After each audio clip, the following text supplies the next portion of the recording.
Ladies and gentlemen, you are now listening to the More Than a Trainer podcast with your hosts, Anthony Tamborello and Brett Reynolds. What's going on, guys, and welcome to the More Than a Trainer podcast, episode 4. I am your host, Anthony Tamborello, and we are glad to welcome back Brett Reynolds. I'm back. Happy to be back, man. Nice, man. I appreciate you carrying the load last week and making it happen. Hey, you know what? We all have to do it. Kevin did a great job. Yeah, cool. Great job. I'm excited to hear that, man. I'm sure he was a great fill-in, and it gave a different perspective. It did. Gave a really good perspective, and it kind of gave a perspective from a mentor side, which is kind of what we talked about in episode 2. So it was a good, actually talk about someone who was in internships and doing stuff to kind of give his story and, you know, can help our viewers what they want to hear. Yeah, and we're building momentum. You know, we got a nice, smooth flow of topics. Yep. Kind of going in, you know, one by one and crushing it, man. Nice. How's your week? It's rough. It It was one of those weeks. Just trainings. It's MLB off season, so obviously the tensions are always high. Like that first week is just, you know, making assessments, building programs, kind of making sure you're locking everything in. Still having a full slate of clients as well. And then Squattober, so my legs are smoked. We're week 3 in now, and it's I'm hurting. And 3 weeks in, it's starting to feel a little run down, or what? Just sore and tired. That's what it is. It's like my legs are they're just constantly like sore. Yeah. Yeah, I'm doing everything, and then just dealing with other stuff, which we'll get into today a little bit, and so. How about you, man? So from a training standpoint, I've been all over the place, which is very unlike me. I normally have like... You're a structured guy. Very structured, from nutrition, from training, you know. I preach about that consistency, so that's how I live, you know. But since I started doing some more traveling and, you know, picking up some new roles and responsibilities for Athletica, I haven't had that like, okay, I work out at this time and I do a program that looks this way. It's more like, okay, I'll get it in 3 p.m. I'll get it in, like today I train at 11. It's kind of all over the place, right? But I'm okay with that. Yeah. And it's like, you know, I'm still staying consistent from, hey, it might not be the workout program or the time of day that's consistent, but I'm still in there putting in work. Right? Yeah, for sure. So, I mean, that's going good. From a nutrition standpoint, I'm eating out a lot more. Welcome to the club. Yeah, I mean, it's a good feel, you know. It's like I'm out at lunch, you know, I guess, you know, meeting new people, talking to new people from that social aspect, right? Yeah. And I'm trying a lot of good food on the East Coast, bro. Nice. There's a lot of good food. And I've been, you know, I went to a Mediterranean place right before I came here, but I've been on a gyro kick. Nice. Gyro or gyro? Gyro. I think I pronounce it different every single time. And I think I hear it pronounced different every single time. Yeah. What is it, man?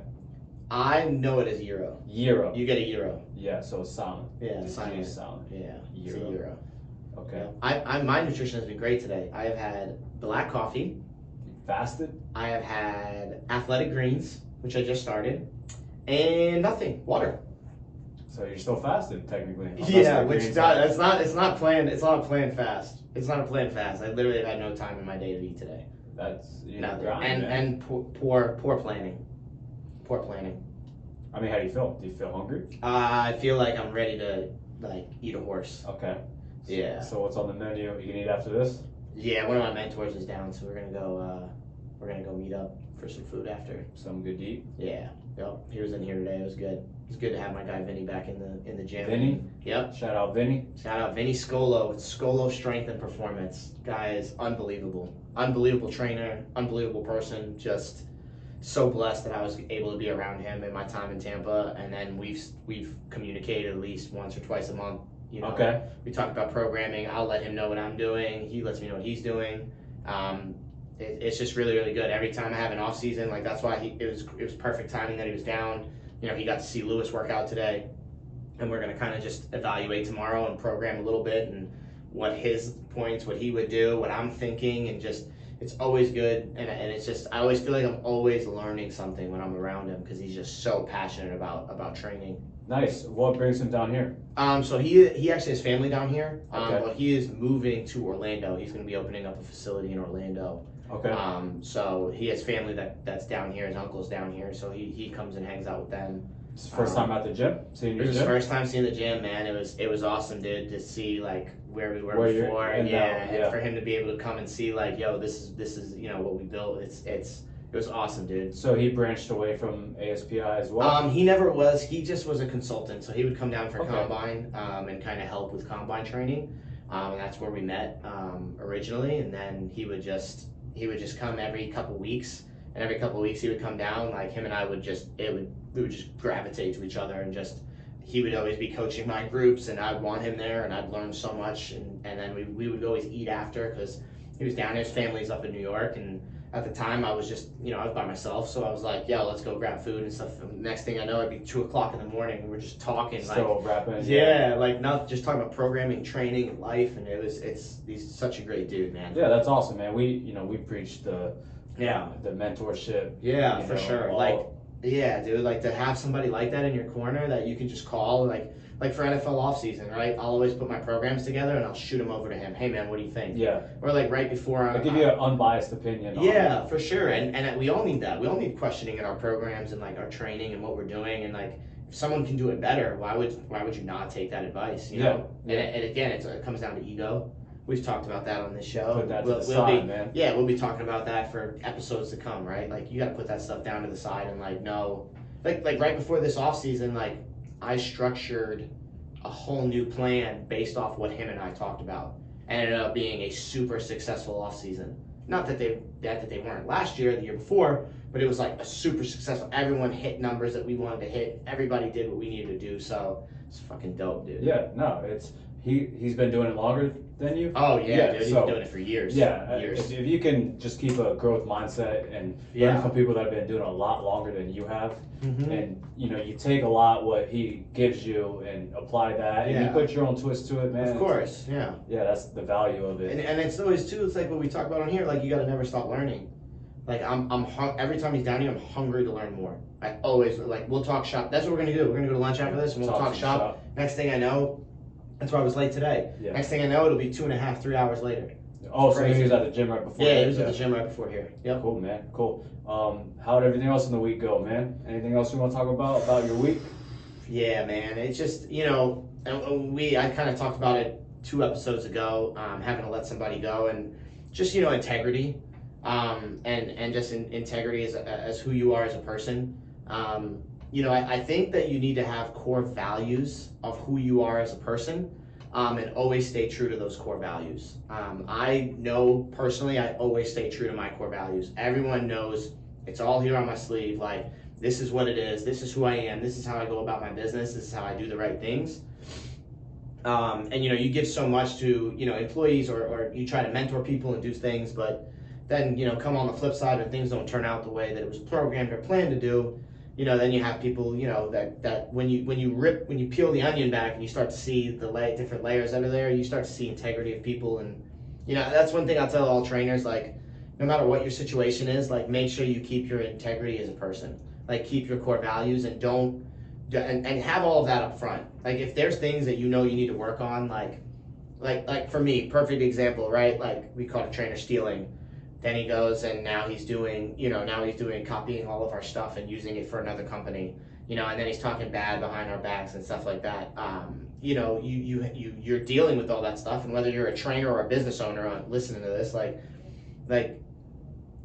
don't, if that's who you are as a person, then don't hide and foresee that stuff. Or if you know that you're about yourself, self-awareness of there are things that I need to personally work on in my life, or things I'm going through, work on those things, and don't just react after something doesn't go your way. It's kind of childish. He's a little boy to me at this point. Man, so kind of the common theme on what I'm hearing is don't sell out. Yeah, don't sell out. There's not a amount of monetary value that you'll be okay with, selling out and doing something that goes against the core values, right, or doing something to give some competition a leg up on something like that, right? You stick to, like you said, core values, and always do the right thing, no matter what opportunity presents itself. That's the big thing right there. No matter how much money is available or something else, right? It's not worth you going against doing the right thing. Right. You know what I'm saying? And that's the thing too. Like it's just be a good person and do the right thing, and you know what's right and wrong. You know that situation's wrong to do, so don't do it. Yeah. You know, and then too, like on the flip side, for me, it was a good self-awareness this week because, like we talked about it, like I was super frustrated, super angry. You know, I was getting ticked off. Like, you know, I'm looking into like having to call lawyers and all this other nonsense.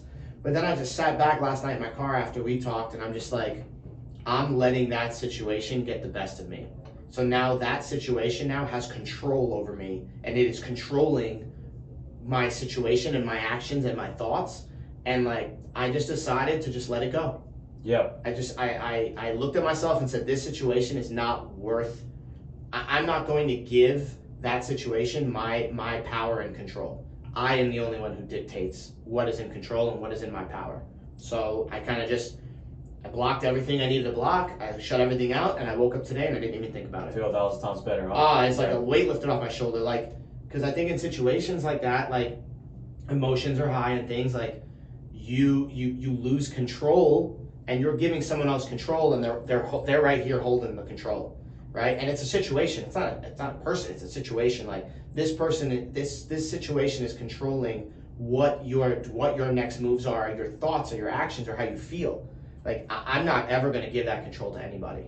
Yeah, it's almost worth taking a step back, Yep. like, and looking at your life through third person, which sounds trippy as hell and crazy, yeah. right? But it's like, okay, looking at the situation and looking at how you're reacting to the situation, what is something you can do? So you either take action and do something, or you're at peace with letting it go. Yep. And essentially, you're making a decision to, you know, essentially taking action and like kind of pushing it away is still taking action, right? It's not lack of action. No. You are making the move saying, hey, I'm gonna let this go. Yep. Right? So that is essentially still taking action. Yeah, and honestly, it comes down to the stoicism. You know, I you know, in situations like this, I'll always go back and it won't even be on that day. I'll just find like passages or things that will relate to what's going on, and I'll just read those things over and over and over again. Like, yeah, I mean, you obviously you do it every day. I picked one, and I was like, I'm giving control over this. I'm pretty much giving that situation my life. Yeah. I'm giving that situation my life. Instead, sit back, just don't worry about it. Think of only the things that I can control and move on. And I've had a way better day because of it. Nice, man. I'm glad to hear you're feeling better. Yeah, for sure. Yeah, so, you know, I've been kind of dealing with a situation where, like, you know, someone's, I guess, not doing the right thing from a personal training standpoint and I've been dealing with this a lot more on the other coast just because the training department at Athletica isn't grown and it's not visible in part of the culture at that current location. It hasn't been established yet. It hasn't been established yet, right? So there's a lot of trainers there training under the table, right? Yeah. And I had a situation Wednesday where I had to tell this undercover trainer, right? Like, I don't even know what to call him, a dude that's training, but he's not a trainer at Athletica, right? That he was no longer welcome at the gym. And you know, I'm having this conversation with him, and I'm like, you know, I go back and I think, like, everywhere I've ever trained, I've always went straight up to whatever, it's the owner, it's whoever's in charge, like, hey, I have an interest to train here, I, you know, like this gym, I want to be a part of this gym, how can I go about this the right way? But there's people that want to, you know, skimp out on paying gym rent, or skimp out on having some type of, you know, management above them, right? And they decide, hey, they're entitled to a different amount to make, and they're like, you know what, I'm not paying that, I'm just gonna go train underneath the table, right? So I'm having this conversation with this guy, and he's still like just straight up denying everything, right? He's denying it. Hey, I'm not training, I'm just training with my boys, we're just working out with the homies. I'm like, listen, man, it's blatant. Like, our members have told us about it, right? You are hogging a bunch of equipment, and you are clearly coaching some small groups. Like, it's evident at this point, right?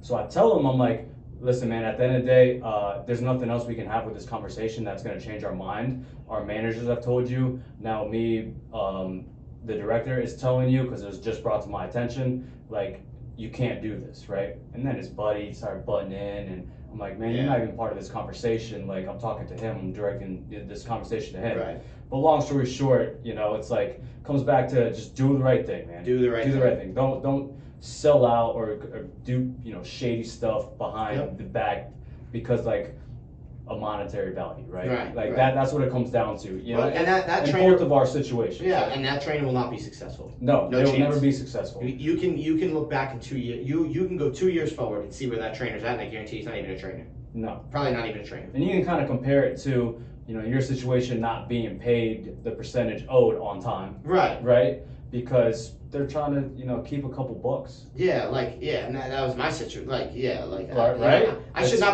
not be having to go and fight for money. That's ridiculous. And from my perspective, the same way. You know, we have a huge gym of a huge membership base that if you were to stamp the Athletica trainer shirt on, like, you would make a very lucrative personal training career. Right. But instead, you rather keep, you know, the small percentage rate to yourself, or what, $15 or whatever to yourself, because it comes back to the ego thing, man. Ego. I don't want to pay someone else if I'm doing the work, right? Yeah. But I mean, it's then he should open up his own gym, so he can do his own stuff. But he can't. He can't. I mean, because it's so easy. Yeah, and it's kind of funny because as I'm telling him, like, this is not the right way to go about it. This is not how we do things. And then he's like, well, if you revoke my membership and you terminate my membership, which we did, he tells me you're going to lose a lot of members. I'm like, well, you can go train them somewhere else then. Because that just points to the direction that I was completely right. Because if we're going to have people cancel because of him, he was clearly training them. Right, yeah. Right? And that's not going to happen. He's blowing smoke. Yeah, of course. They're there for the gym, not this little bobo trainer. No. Like so, bobo trainer. You like that? I like the bobo trainer. We'll probably bring that back. We're going to be bobo trainer. Bobo trainers. What if, you know, The Breakfast Club? Yes. Charlemagne the God? Yep. And he goes, what is that segment, something of the week? Like, and he just bashes someone. Yep. Will we do a Bobo Trainer of the Week? Bobo Trainer of the Week. Please, let's find. I would say the Bobo Trainer, which is whatever it is that Instagram thing that went viral of the guy blowing out his ACL. Oh my God! What was he doing? He was on a hyperextension. Yeah, a hyperextension, doing like some type of crazy variation of it. No, it was like some type of variation of like a sissy squat and like a. And a core, it's like sit a up. grid, it was like a sit up. It's like some core. Sit up, sissy squat. Probably found that on Instagram. He definitely found that. That was definitely a Bobo trainer that gave him that and said, look guys, try this out on your next workout. This guy goes, okay, I will. Next thing you know, boop, man, there goes your ACL. So like, I just knew something was gonna happen, but I didn't watch the video. Oh yeah, see, I watched it. Like, ooh. It was the thing you kind of like, you watch with your eyes squinted. No, that one I watched. You got a stomach for. I ain't got a stomach for that, man. For that, I watched that. I watched it completely, just boop, just completely go. The whole knee, gone. Whole ACL gone. I mean, I think it's a great segue into our main topic of the day. Yes. Which is red flags that you hired a bad trainer. Yep. And this could be for clients and or trainers of what not to do. Yeah, right? and how not to be. Yeah, I think you can go either way. Either way. Yep. You know, now that we're on, you know, the topic of this part, right? I think a huge red flag is the trainer is not customizing the program and plan to deliver you results based on you. Right. 100%. Right. Which would include doing some Instagram workout that you just saw some celebrity that is genetically gifted. Right, for sure. Showing a movement and stamping like, hey, this is how I got ripped. I'm like, man, you've been ripped your entire life. You're genetically gifted. Yeah. It's not from this workout, right? So a red flag is they're not customizing your program, your plan to you. Right, and like I deal with it all the time. Is like they see these athletes do these crazy movements and stuff, and I'm like, these are some of the best athletes in the world. Like you cannot duplicate that, and or you don't know how many years of training went behind, went through, how many years did that athlete go through to be able to get to that point to do that type of workout. And just some of the stuff, like, there's so many things that we look at and I just like shake my head. Like, Oh my God. I look at the stuff and I can honestly go off on so much and I just choose not to. But like, there was a unique one I saw. I feel like he pops up a lot, but Jameis Winston. Yeah. He was doing some type of he was doing, on like a balance type board type thing, but he was benching. He looked like a flopping fish. That's what we called it. It looked like a flopping fish bench press. That's what me and another trainer called it. So there's a good trainer that I know. His name's the Foot Doctor. He was commenting on it, and then him and I were messaging on the side back and forth, and like we were coming up with a name. Like, what's the name for this? A flopping fish. It's the flopping fish bench, because he was like just moving and just had no like that's not the type. That's not the workout to be unstable in. Like, that's something you want to be stable in. You're a quarterback. Dumbbell bench pressing. What are you doing? Yeah, I mean, I couldn't grasp it. No. And then you see a lot like Kamara be doing some crazy stuff. Dr. Reef too. And it's all for and your boy Chris Carson, man. Oh man, his trainer. That's why you shipped him off in fantasy, because you knew it was coming. I knew it was coming, bro. Neck injury. Guy literally. The guy thinks he's a god. The trainer thinks he's a god. Ego, pure stroking ego. It hurts. It hurts to talk about. Like, it hurts to you see. should never be putting an athlete like that takes so much compact anyway, as being a running back in the NFL for as long as he has been, put 10 plates on a back squat, and you watch the clip falls off and he loses the weight. Yeah. Like, then you wonder why this guy's got chronic neck pain. Like, I see some of the workouts he does, and he goes, try this amazing workout. It's part of my $50 program. I'm a doctor, and this is amazing and backed by science. Bullshit. No. Pure ego. Pure, let me sell a $50 program. Like, that's it. And I guarantee you, and like we just talked Selling out. Red flag. Yeah. If you find an online program and someone goes, hey guys, this is my $50 program for you. It's great, and have all my athletes do this, and you go do the program, 9 out of 10 times you're not going to see results. You know why? Because you're getting a cookie cutter program that I guarantee you his athletes don't do. Yeah. See, the thing is, man, when someone is seeking out help to, whether it's increase their performance, whether it's to lose fat, build muscle, and they seek out help and they ask a question like, hey, what is the best way to do this, right? If the trainer doesn't come back with another question about them as the individual, right, that's a huge red flag. If they're giving you a cookie cutter recommendation, it could be a movement, right? It could be something else, right? But if they're not coming back with, hey, it depends, and then asking a question to further the conversation, to customize it and tailor it to them, that's a bad trainer. 100%. Because there's not a one size fits all on how to do this. No, like we have people that inquire about us all the time, like, hey, we'd love to come in for training. You know, I'd love to set up something. The first thing I'm doing is like, what are you looking to do? Yes. Like, that's the first thing. Like, what are your goals? What are you looking to accomplish? Okay. Are you a beginner? Have you been training? Are you coming from another facility? Are you coming from another trainer? Like, and then when you come in, our first session is a full body assessment to kind of see.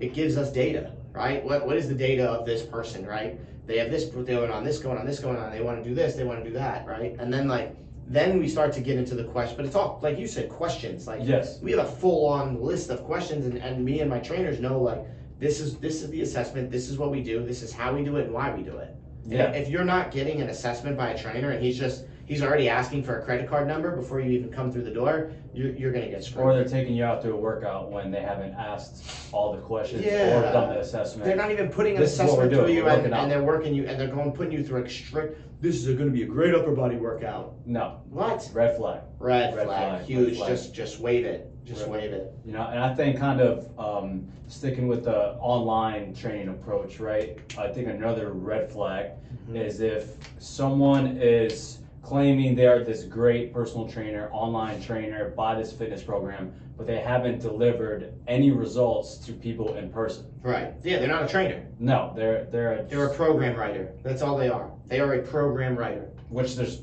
value to that. There's nothing. You could Google a program. Yeah, anybody can Google a program, and I guarantee you, if our listeners or our trainers have ever done this or gotten a program from someone, if you try to find out where that program came from, I guarantee you'll find it on Google. You just got to dig a little bit. You do a little bit of research and dig, it'll come back up. Yeah, for sure. And it's just, dude, it's so sad. And it's always the same numbers too. $29.99, $49.97. You know what's crazy is because they took a get rich as a online personal trainer course. Yep. So they're more worried about price manipulation and how much better $47.99 looks than $50. Oh, for sure. Right? Versus mastering their craft on actually delivering the results, right? Yeah. You know what's crazy is what I've been doing recently is I've been guaranteeing stuff. Yeah, for sure. Because at that point it comes down to the confidence that it's going to work. So I will say, hey, I guarantee it. Yeah, and like that's GT. Yeah, the GT. Put the GT on it. Stamp it. Just stamp the GT. Stamp the GT. But from personal training standpoint, if we're giving advice to trainers, like don't focus on this online strategy on how to gather more clients or how to price your stuff a certain way or how to deliver your script on selling yourself in a video. Right. But focus on the craft, delivering the result. Well, yeah, focus on the program that you're going to build. Like if you're a good trainer, people will find you. Yep. If you are a good trainer, people will find you. If you produce results with your clients, they will tell everybody and anybody that they know. It's the best form of marketing out there. And that's it. Like a huge, yes, we do marketing. We have to. Of course. Right? It's not the only way. It's not the only way. Word of mouth marketing is not the only way. No, but it's the best way. It's the best way. Mm-hmm. Best way. I mean, we talk about all the athletes I got, all word of mouth. Started with one athlete. Next thing I know, we had six guys. Yeah, and we had 6 NFL guys, all based on word of mouth. No one was not recommended. But you know what I mean? They were all recommended, hey, you should use Anthony. Hey, you should do this. You should do that. Like, it was never someone randomly found me on Instagram and said, hey, man, I want to come work with you. Never. It didn't happen. No, because the athletes, the first one you deliver the results with, yep. Right, that's real. And if you can make them, if they see the results you delivered, right, they're your biggest fan. They're telling their friends, their family about you. That's real, genuine a form of marketing, right? And it comes down to the original point is like you have to do that in person. Yes. You have to do that in person. And you have to have results. Yeah, you have to show the results in person before you can do anything online. Yeah, and my thing too is like people who do online programs. How do you know it works? Yeah. If you're a personal trainer and you're writing an online program, or you're a sports performance coach writing if you're any coach writing an online program, how do you know if that program works? Yeah, there's testimonials. How do you know? Yeah, testimonials, and if there is testimonials, chances are that trainer trained in person. Right, they trained in person. Trained in person first. Or the program was good enough to do that, but they have some sort of background of training in person. Yeah. Right, like. Oh, exactly, but it still comes down to. It comes down to training in person. Yeah, right? Like. Yeah, I think like there is no such thing as virtual trainers. There should never be. Yeah. Like you miss that whole personal interaction. You just can't start there. No. Yeah, so exactly, that's the point I wanted to move to is that personal interaction. Yep. Our success as trainers and coaches comes from our ability to get our clients to buy into the program and to follow the program based on how we set up the program. Okay, that's why it's successful, right? And that is way more manageable to learn and master in a one-on-one setting in person. For sure. Okay. Versus through a screen, versus through emails, text messages, an app, right? Yeah, no, it's all a weekly, 30-minute FaceTime check-in, right? Yeah, no. No, how we get people to buy in and adapt and eventually deliver results to is that we are selling them on the idea, hey, this is how this is going to go, and then we're going to execute the day-by-day process of following that program to a T. Yeah, for sure. In person. It's got to be in person. And so in the last red flag, right? And this whole kind of concept came about is because it was trending on Instagram. It was viral on Instagram. It'd be like a one-liner, like what is it, a tweet or something on Instagram, and multiple red flag emojis, right? So that's kind of how we came up with this, just for a little background. But the last one is your trainer does not fit the part. Yep. So. When we were working at the big corporate gym, right, there was a system on how to get the member from interest in training to connecting with the trainer, right? And there was a bunch of salesmen even that were selling personal training. Yep. But they weren't personal trainers. No. Right? No, they had salesmen. no personal training background. They were good salesmen. They were car salesmen. That were, you know, they'd sell cars, they sold drugs. Yeah. Yeah. Like, That's I'm not lying. No, that's LA Fitness for you, baby. I'm not lying. No. But like, they're phenomenal salesmen selling personal training, right? So within our experience there was some salesmen that were overweight, right? And you could just tell. You're being very nice. There was a salesman that would sit there and try to sell personal training. You got more savagery than I do. That when he stood up, you saw his belly. Yeah. That the belly was showing from the shirt. Couldn't even tuck in his polo because he was that big. The Dunlap.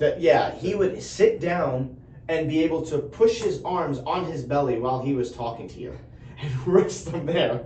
I'm going to be savage because I'm going to be exactly and tell the truth of what it is. I mean, bro, you have to be because Yeah. that is wrong. Wrong. That is wrong. That is when you and I knew that this was not right. Like, No. this was not going to be, you know, we started at LA Fitness thinking this was going to be a great situation. Again, this is before social media. Yeah, it was an entry point. Entry point, and we didn't know how long we were going to stay in that entry point. But you and I both knew at that point when we started seeing stuff turn around like that, and we're starting to see this guy sweating as he's walking people through the floor and like putting them through an assessment. How about those movement demos? Oh my God! Like, it just, at that point we were educated enough and knowledgeable enough and had the experience. Like, man, this is not what we believe on how to do this. That's not right. It's not. It comes down to, what did we start saying in the beginning of this thing?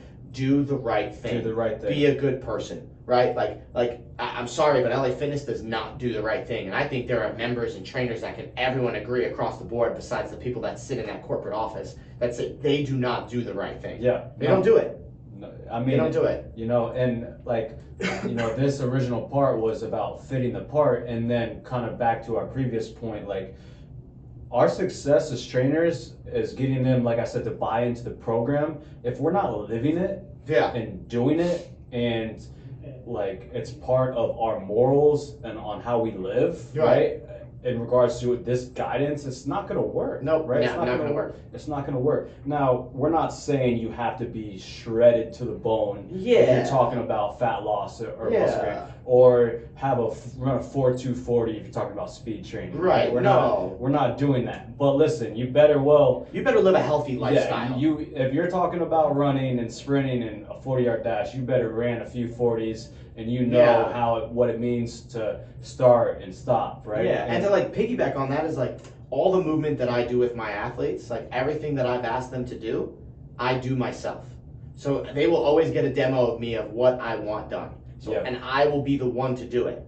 And then, you know, everything that I'm asking them to do, I've either done myself in the past, I've been through that process before, or I'm actually showing them right then and there in the nitty gritty, no warm up, no nothing. Hey, this is what I want, this is what I'm looking for, and this is how you need to get it done. Yeah, and that comes down to like fit the part, man. Fit the part. Fit the part.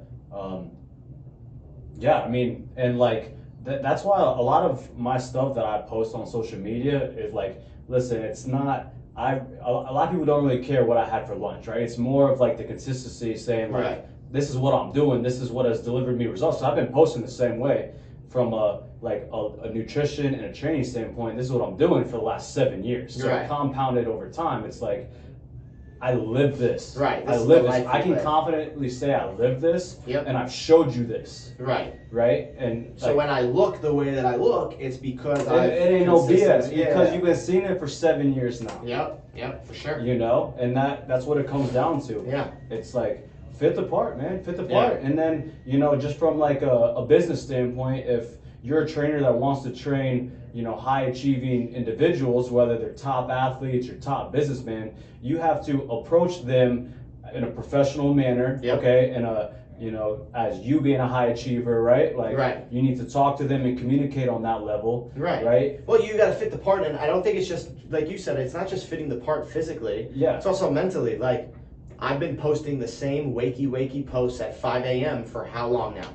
Right? I live that life. I live that life of the grind, right? So when I'm around individuals who like Gardner and Mike and Garrett and everyone that I train, they grind the same exact way. That's how they approach their training. So if I'm approaching my life the same way that they're approaching the training, that's why it's such a great fit. Yeah, no, I mean, I could not agree more. It doesn't just come down to the physical components, right? No. It's the mental, it's how you live, right? How you live. And if I'm talking about, like, hey, get to sleep at a decent hour, right? You want, because that's part of whether your goal is performance or anything, you need to be sleeping on point, right? For sure. But if I'm, staying out, like, man, let's be real.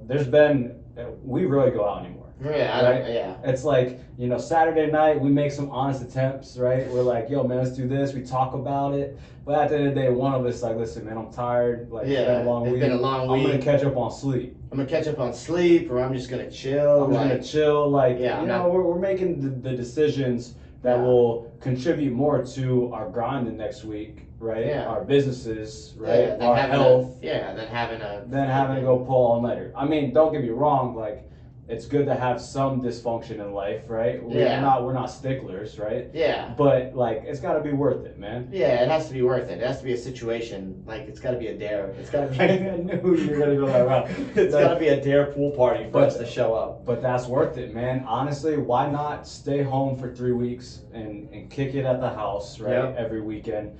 And then when an occasion comes out, right? Whether it's a Vegas trip or it's a weekend over at Dare, right?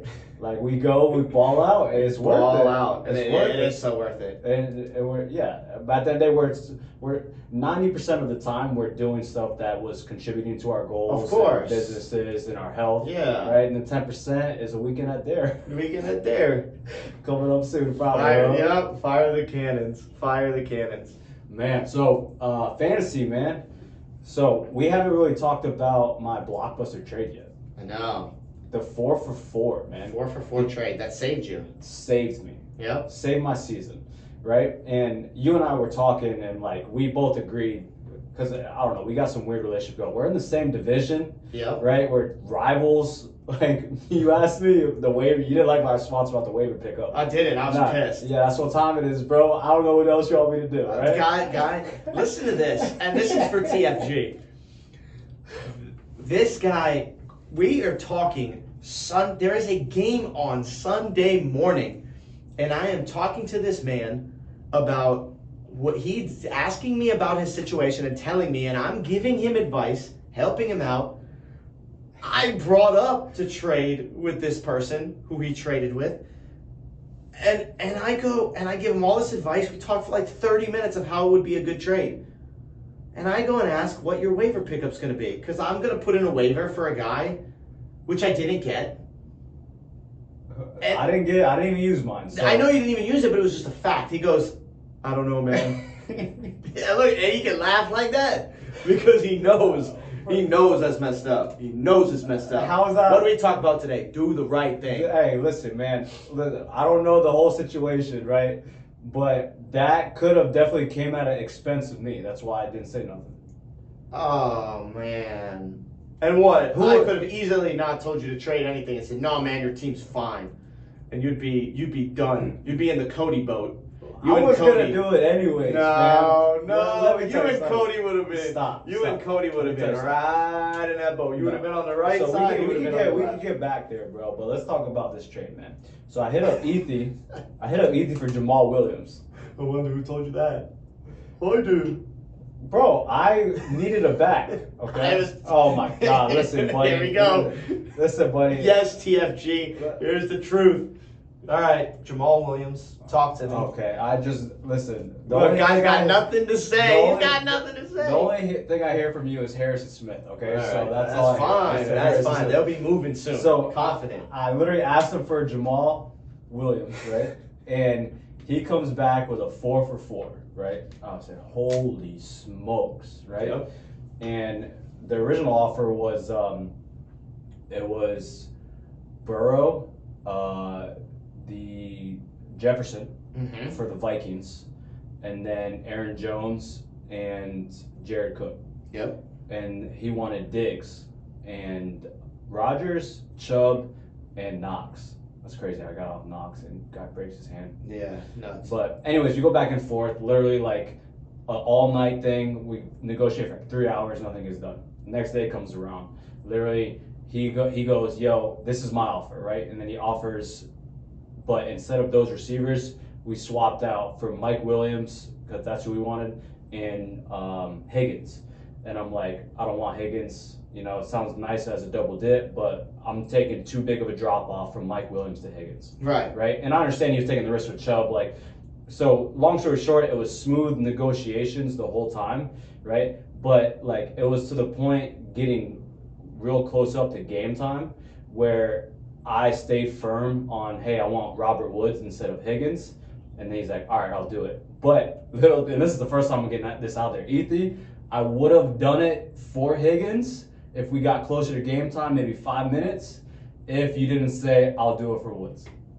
Wow. Putting that right out there. He's putting it out there. Gonna give Ethy nightmares tonight. I would have done it. I had no nightmares. choice. I had no choice. You did. You didn't I have had a no choice. choice. You know, and I was You throwing. don't make that trade, you lose. I'll lose. You lose. But, man, I make it. You're 1-5. Yeah. Yeah, you're 1-5. And Kamish puts it through right away. Yeah. And then and I beat him with Aaron Jones. When Derrick Henry literally Went off again. there was a little bit of luck, bro, with the overtime. Of course. Or that game goes into overtime. Yeah, that game goes into overtime. I owe Commission $100 and you lose. And I lose. I mean, Yeah. shout out Titans defense. Yeah. Shout out. How do you feel about the power rankings? Yeah, I mean, not much change really. No. No. I mean, We both dropped, no? Yeah, I dropped. How many? I dropped 2. Same. I went from 1 to 3. I went from 3 to 5. Commish, Steph, me. That's what it is. What do you think? I think Steph should be first. I don't like Commish's team. I'm going to put it out here right now. I don't like his team. I know he consistently put up the last 2 weeks, but I'm talking down the stretch. I don't think Swift is going to add. I just don't see it, dude. Nah. I just don't see it. Jamar Chase is going to slow down. Yeah, I think he regresses. They're gonna slow down. Like there's certain things. Like, yes, Henry's gonna be Henry, right? Like, I don't like his quarterback situation. No. Like I just CeeDee Lamb, be a beast. He is a beast. Oh yeah, CeeDee Lamb is huge. He is. I think he's banking on Jerry Jeudy coming back, which I think that's something. And look at the Broncos last night. I really don't think there's going to be much offensive production for the next couple weeks. I thought they were going to pull Teddy. Yeah, they're going to probably get close because it's not. I mean, Jerry Jeudy coming back doesn't change anything. No. If anything, I think Cortland Sutton is just as good of a wide receiver as Jerry Jeudy. I think he's. I don't see it. I don't see. If I'm picking one, I'm picking Sutton. Yeah, I don't see a huge difference. Jerry Jeudy runs really good routes.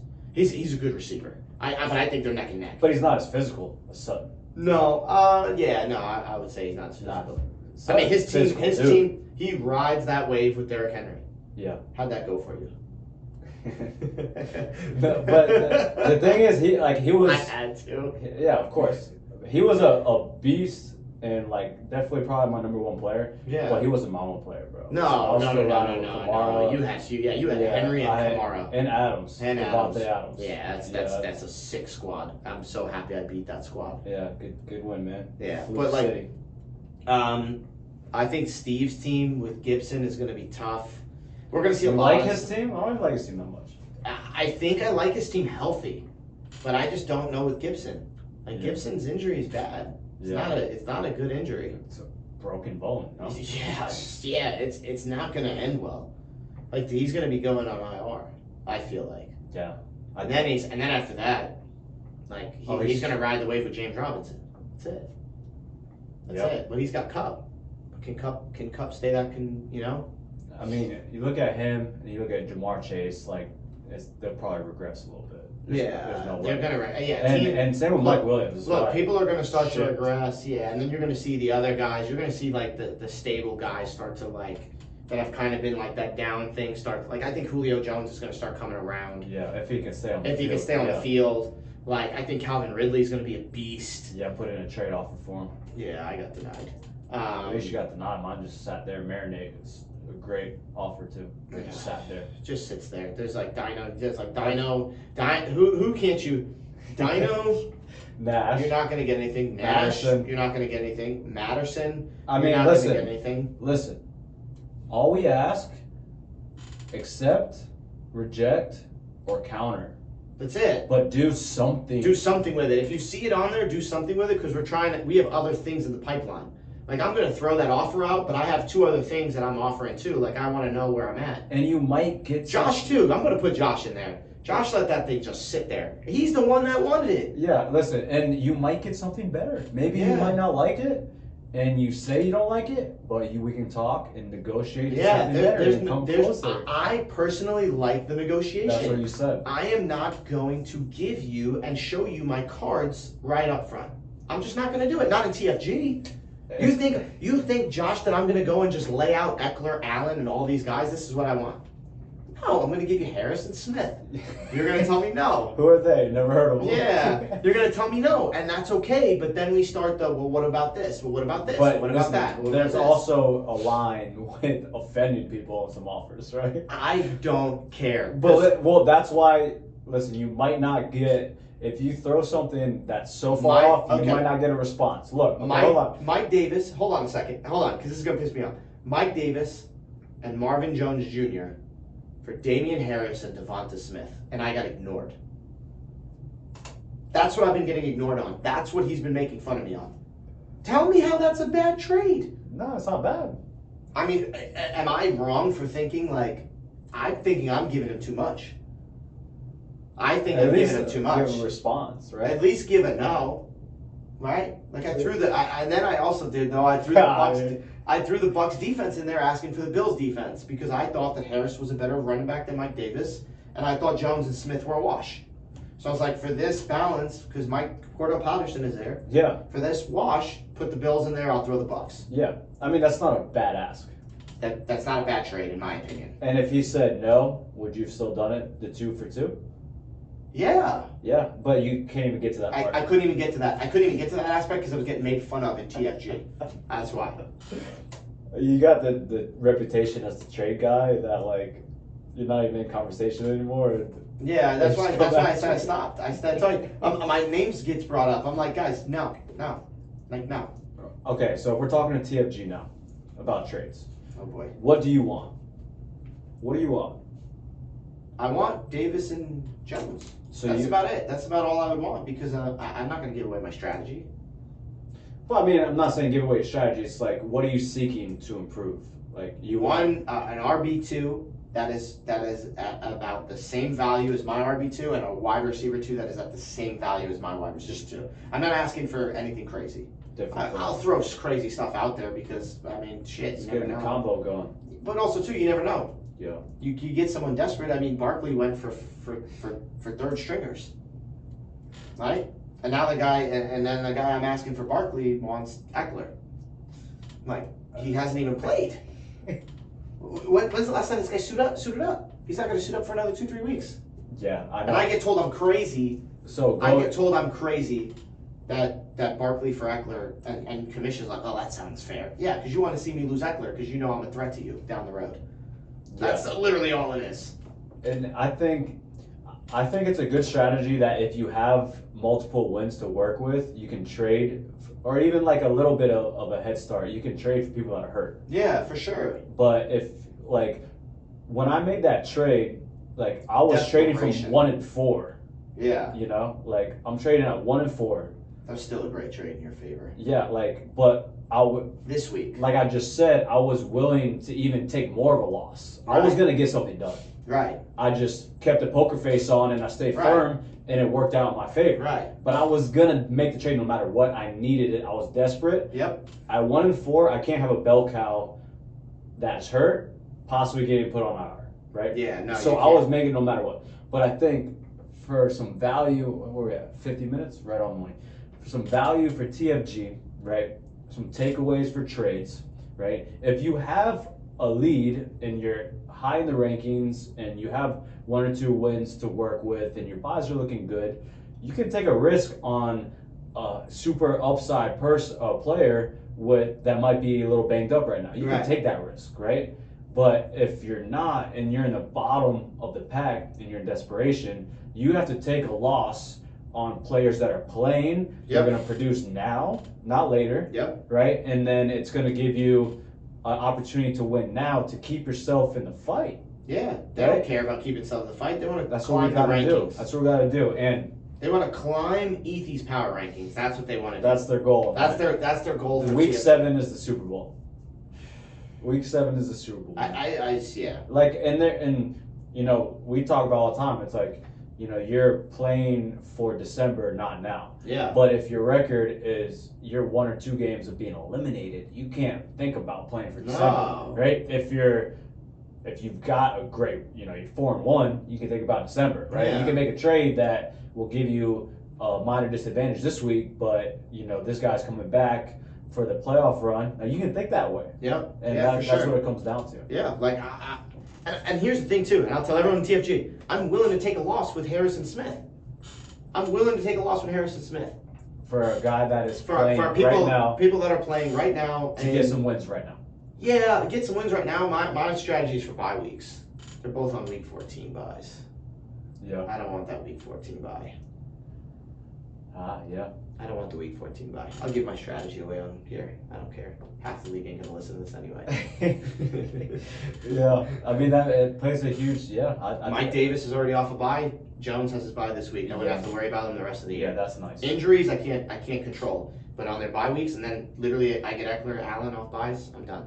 I don't have to worry about bye weeks. I know I'm gonna take the bye week when Mahomes and Kelsey are out. That's it. And for also everyone that is making fun of me for pulling a tight end this week, Kelsey has a neck issue that I knew about last week.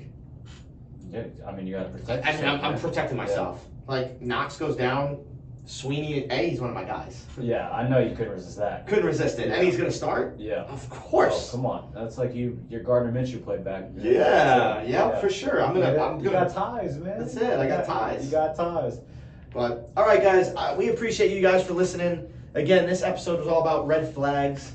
Why don't you go over kind of what we got coming up in regards to the seminar you're putting on, man? Yeah, man. So it's good. So what's going to happen is November 6th, I'm going to be putting on a More Than a Trainer seminar. A lot of the topics that we talk about on here, I'm going to implement in that seminar.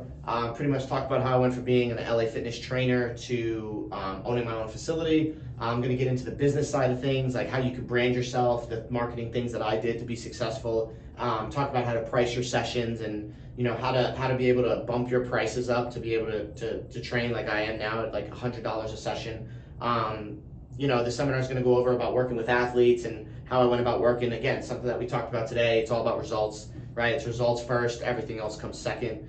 And then go over just to like any questions that people have in the industry, right? Like, hey, I work here and I want to know how I do this or that and do things. Like I'm going to have a huge Q&A for that as well, and go over it. And then just talk about the business side of things, because I feel like a lot of trainers right now aren't talking about the business side of things. I mean, there are a few, but like the real business side of things, like, hey, this is how I built a facility. I built it by doing this, and this. And I'm going to get into like financial planning and like how I set it all. Like, you know this, I owe no money to anybody. I have no investors. I have no loans. CTP is fully paid for by Anthony Tamburello, and Anthony Tamburello only answers to Anthony Tamburello. Yep. And I guarantee you 95% of gyms cannot say that. Yeah, they're out on a crazy amount of credit. Crazy loans, or they have a client who's a huge investor. Stressful. Yeah, and you can't I like being able to make my decisions because of my past experiences, and I think this is the right move for the gym. I don't have to ask anybody. I just go and do it. Nice, man. So yeah, I think there's going to be a lot of value to that. I think you're going to speed track the process of becoming a successful trainer. Yep. And shorten the timeline to get from you first starting to actually becoming successful tremendously, man. So I'm excited for it. It's going to be November 6th. It's going to be held at our facility at CTP. What's the best way to sign up? Best way to sign up is go to ctp.com/seminar. It'll take you right there. I'll be posting it on my social media. So if you guys follow me, Anthony Tamburello, or CTP Train, I've been posting it every single day. Again, if you're a trainer looking to improve yourself as a trainer, I'm going to get into programming. I'm going to get into things of that nature too, and then take on the business side. It's going to be make more money, right? Like, who doesn't want to make more money? Like, it's definitely going to be a seminar for you. I really plan on helping a lot of trainers out. Dope. Sounds good one, man. Awesome, man. All right, guys. Hey, if you got some value out of this, tell someone, tell your friend, tell the trainer that is getting their feet wet going, We believe we're dropping fire, and we're going to continue to drop fire, and we want to grow. We want to grow, we want to build this thing. That's it. Appreciate you guys. Peace. Thanks for listening to another episode of More Than a Trainer. If you've got any value from this, click that subscribe button and share with your friends. We have new episodes every week.